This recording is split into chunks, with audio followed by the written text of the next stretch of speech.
about 10 years ago in Floreat Park in Perth, Paul Moink saw something he couldn't quite explain. Paul, tell me about that. Well, it would have been around about 10 or 11 years ago. I think it would be around about 1966. I was going to bed. It would have been about 11 or 12 o'clock at night. I laid in bed, looked out through the window, and I saw this thing going backwards and forwards extremely fast. I couldn't work out what it was, so I jumped out of bed, got both my parents out of bed, and a friend who was staying with us at the time. So there's 4 of us actually seeing it, so I wasn't by myself.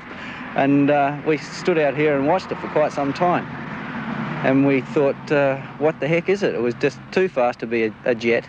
It was changing direction too fast to be anything but, I would say, a UFO. In the same year, this photograph, claimed to be a UFO, was taken from Kings Park in Perth, 4 miles away from where Paul's family live in Floreat Park. Well, we got a surprise because we didn't know actually what it was, and we were puzzled, and we couldn't tell the shape of it because it was going too fast, and it was flying actually like a kite, but much faster. Well, actually, when we came out here to look at it, we noticed we couldn't work out the distance it was because it was sort of about the height of those clouds there, and it was going between that lamp pole and that pine tree on the other side there, backwards and forwards, the way a kite would do if it was held there. It goes backwards and forwards like that, but it was not a kite because it couldn't go so far and it couldn't be lit up the way it was.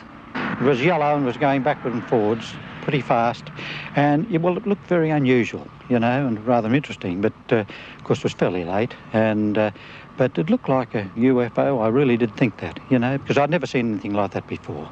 Honestly, I hadn't. What happened in the end, Paul? Well, the fact that it was going backwards and forwards so fast, it wasn't actually stopping at each time that it got to the point that I wanted to turn at. It was just going there and straight back again, so it wasn't stopping. And after it had been doing this for quite some time, it wasn't lighting anything up or looking at anything, it didn't seem to be, but it just disappeared straight away from us, straight off into the north. Fast? Fast, yeah, it just disappeared, like it was going away so fast that it disappeared into the horizon sort of thing.